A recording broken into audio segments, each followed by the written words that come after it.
আমি কাপা গলায় বললাম, বাবা, খুব কষ্ট লাগছে, একটু আস্তে করুন। বাবা শান্ত স্বরে বললেন, আর 1 মিনিট অপেক্ষা করো মা, প্রায় শেষ হয়ে এসেছে।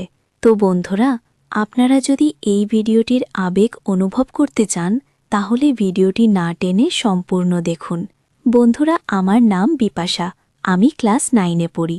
আমার বাবার নাম বিপুল, তিনি বাজারে একটি কসমেটিক্সের দোকান চালান।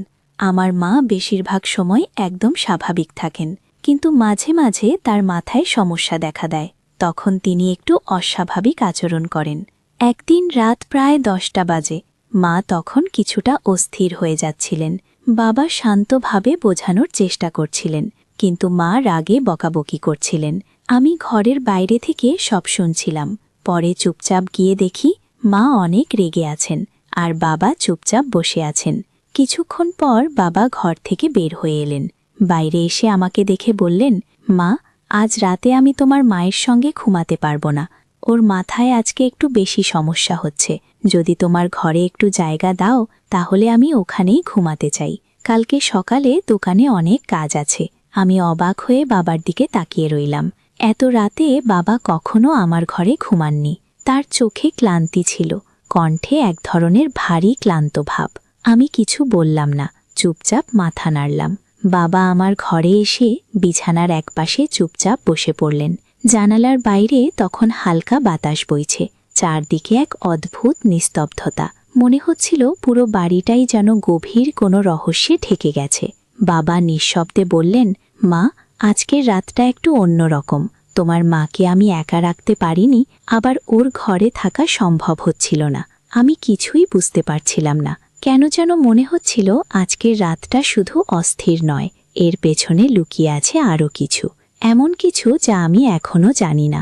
বাতাসের শব্দে জানালার পর্দা নড়ে উঠছিল, আর আমার মনে হচ্ছিল এই রাতটা হয়তো আমার জীবনের গল্পটাই বদলে দেবে। তারপর বাবা ধীরে ধীরে বিছানায় শুয়ে পড়লেন। আমি চুপচাপ বসে রইলাম। ভাবছিলাম বাবা তো ঘুমিয়ে পড়েছেন, তাহলে আমি একটু মোবাইলটা বের করি। আমি আস্তে করে মোবাইলটা হাতে নিলাম। স্ক্রিনে আলো জ্বলে উঠতেই ঘরের এক কোণ যেন হঠাৎ আলোকিত হয়ে গেল।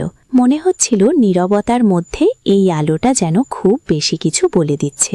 আমি আমার পছন্দের ভিডিওগুলো দেখতে শুরু করলাম। স্ক্রিনে চলতে থাকা দৃশ্যের সাথে সাথে আমার মনও ডুবে যাচ্ছিল অন্য জগতে। কিন্তু হঠাৎ আমার চোখ পড়ল, বাবা কি সত্যিই ঘুমাচ্ছেন নাকি আমাকে লক্ষ্য করছেন? আমি কয়েক সেকেন্ড নিঃশব্দে তাকিয়ে রইলাম তার দিকে, চোখ বন্ধ, নিঃশ্বাস ভারী। মনে হচ্ছিল ঘুমাচ্ছেন, তবুও আমার মনটা শান্ত হচ্ছিল না। তখন আমি মোবাইলের সাউন্ডটা একটু বাড়িয়ে দিলাম, যেন বাবা কিছু শুনতে না পারেন। কিন্তু ঠিক তখনই বাবার এক চোখ ধীরে ধীরে খুলে গেল। আমার বুকের ভেতর কেমন জানি ঠক ঠক করে উঠল। তিনি কিছু বললেন না, শুধু স্থির দৃষ্টিতে তাকিয়ে রইলেন আমার দিকে। আমি বুঝতেই পারলাম না তিনি ঘুমের ঘোরে তাকাচ্ছেন নাকি জেগে আছেন। আমি তাড়াতাড়ি মোবাইলটা বন্ধ করে চোখ বুজে ঘুমের ভান করলাম। ভাবলাম বাবা যখন পুরোপুরি ঘুমিয়ে পড়বেন তখন আবার ভিডিও দেখব। কিন্তু আমি তখনও বুঝতেই পারিনি বাবা আমাকে ফলো করছে। আমার মোবাইলের স্ক্রিনে কি চলছে, আমি কি দেখছি কিংবা কি শুনছি, সব কিছুই যেন তিনি নিঃশব্দে টের পাচ্ছিলেন।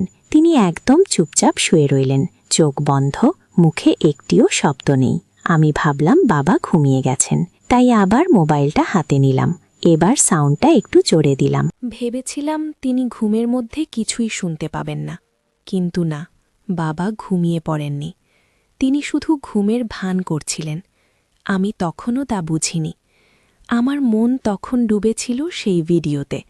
আর ঠিক তখনই বাবা আস্তে করে শরীর নাড়ালেন, যেন ঘুমের ঘোরে। কিন্তু আমার মনে হচ্ছিল তিনি সব কিছু শুনছেন। বাতাসের শব্দ, ঘড়ির টিকটিক আর মোবাইলের মৃদু সাউন্ড মিশে এক অদ্ভুত পরিবেশ তৈরি করেছিল ঘরের ভেতর। ঠিক সেই সময়ে হঠাৎ করে জানালার পর্দা জোরে দুলে উঠল। আমি একটু ভয় পেয়ে গেলাম। মোবাইলটা তাড়াতাড়ি অফ করে বিছানার পাশে রাখলাম। বাবা তখনও একইভাবে শুয়ে আছেন, মুখে একটিও শব্দ নেই। কিন্তু তার নিঃশ্বাসের শব্দটা যেন একটু বেশি ভারী হয়ে উঠল। আমি ভাবলাম হয়তো তিনি ঘুমের ঘোরে আছেন। কিন্তু পরের মুহূর্তেই এমন কিছু ঘটল যা আমার শরীর কাঁপিয়ে দিল। বাবা হঠাৎ করে খুব আস্তে করে বললেন, মা, এখন কয়টা বাজে? আমি একটু থমকে গিয়ে বললাম, প্রায় 1টা বাজে বাবা, তুমি ঘুমাও। তিনি তখন কিছুক্ষণ চুপ করে রইলেন। তারপর ফিসফিস করে বললেন, তুই ঠিক এখন কি করছিলি? আমি হতবম্ব, কণ্ঠ আটকে গেল। আমি কিছু বললাম না, শুধু চুপচাপ তার দিকে তাকিয়ে রইলাম। চোখে এক অদ্ভুত দৃষ্টি, মুখে কোনো হাসি নেই, শুধু এক শীতল স্থিরতা। আমি চুপ করে বাবার দিকে তাকিয়ে রইলাম। ওনার দৃষ্টি আমার চোখের ভেতর দিয়ে যেন সোজার হৃদয়ে ঢুকে যাচ্ছিল। বাবা ধীরে ধীরে উঠে বসলেন। তারপর বললেন, তুই এত রাতে জেগে আছিস কেন? কাল তো স্কুলে যেতে হবে, তাই না? আমি তাড়াতাড়ি বললাম, হ্যাঁ বাবা, এখনই ঘুমাচ্ছি। কণ্ঠটা কেমন জানি কেঁপে উঠেছিল। বাবা কিছু না বলে একদম ধীরে মাথা নাড়ালেন। তারপর আবার শুয়ে পড়লেন। কিন্তু ঘরের ভেতরের পরিবেশটা আগের মতো ছিল না। বাতাস ভারী, নিঃশব্দ, আর আমার বুকের ভেতর ধুকপুক করছিল অদ্ভুতভাবে।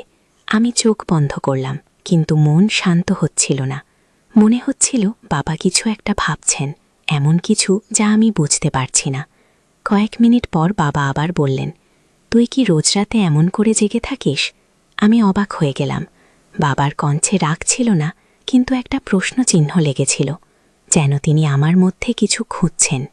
আমি আস্তে করে বললাম, না বাবা, আজকে একটু ঘুম আসছিল না তাই। তারপর আমি এবং বাবা আমরা দুজনেই ধীরে ধীরে ঘুমিয়ে পড়লাম। ঘরের ভেতর তখন এক অদ্ভুত নীরবতা। ঘড়ির টিকটিক শব্দটাও যেন কানে কেমন ভারী লাগছিল। রাত পেরিয়ে গেল কিছুক্ষণ। হঠাৎ ঘড়ির কাঁটা যখন 3টে ছুঁয়েছে, ঠিক তখনই একটা মৃদু আওয়াজে আমার ঘুম ভেঙে গেল। চোখ খুলে দেখি বাবা ধীরে ধীরে উঠে বসেছেন, মুখে এক অদ্ভুত স্থিরতা। কোনো কথা নেই। তিনি আস্তে আস্তে উঠে গিয়ে ঘরের লাইটটা অন করলেন। ঘরটা মুহূর্তেই আলোকিত হয়ে উঠল। আমি চোখ আধ খোলা করে দেখছিলাম, কিন্তু এমন ভান করছিলাম যেন গভীর ঘুমে আছি। বাবা একবার চারপাশে তাকালেন, তারপর হঠাৎ লাইটটা আবার বন্ধ করে দিলেন। অন্ধকারে তার পায়ের শব্দ শুনতে পাচ্ছিলাম। তিনি দরজার দিকে যাচ্ছেন।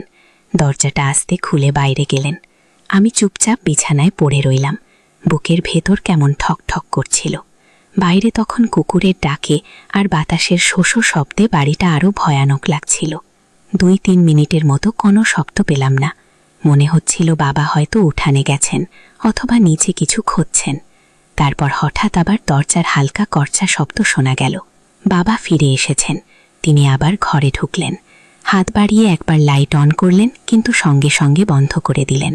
আলোটা যতক্ষণ জ্বলেছিল আমি স্পষ্ট দেখেছিলাম তার মুখে এক অদ্ভুত ছায়া, যেন তিনি গভীর চিন্তায় আছেন অথবা কিছু লুকিয়ে রাখছেন।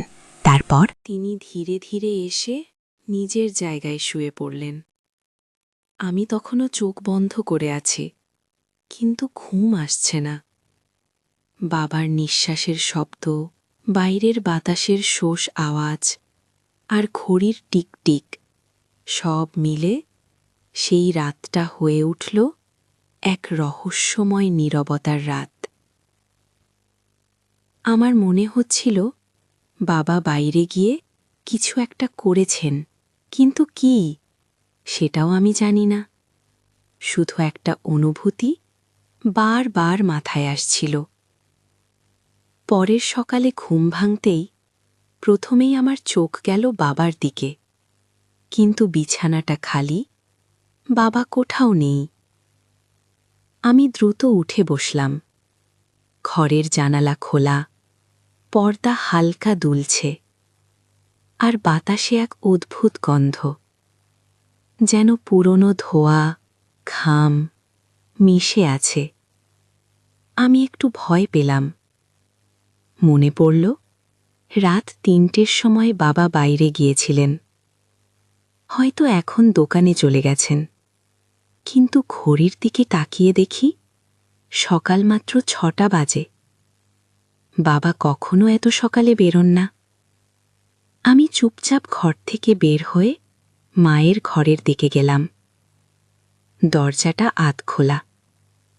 ভেতরে ওকি দিতেই দেখি মা বিছানায় বসে আছেন, কিন্তু চোখে এক অদ্ভুত দৃষ্টি, শূন্য, নিস্তব্ধ, ভয়ের মতো।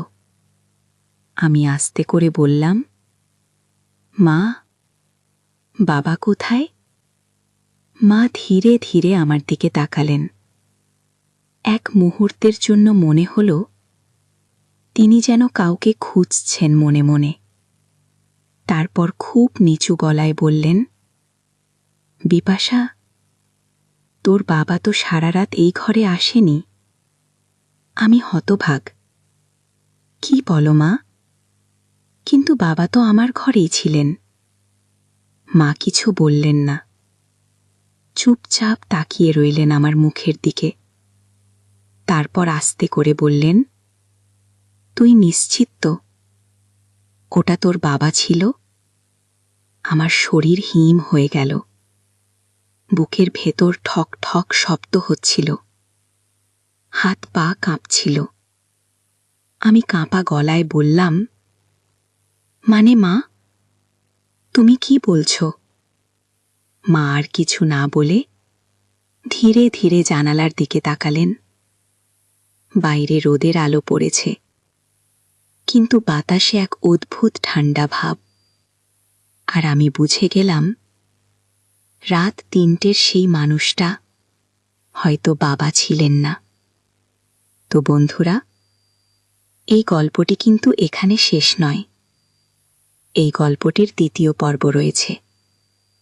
যদি আপনারা দ্বিতীয় পর্ব পেতে চান, তাহলে অবশ্যই চ্যানেলটি সাবস্ক্রাইব করে পাশে থাকা অল নোটিফিকেশন অন করে রাখবেন। আর আগে থেকেই যারা এই চ্যানেলটি সাবস্ক্রাইব করে রেখেছেন, আপনাদের জন্য অনেক বেশি ভালোবাসা রইল।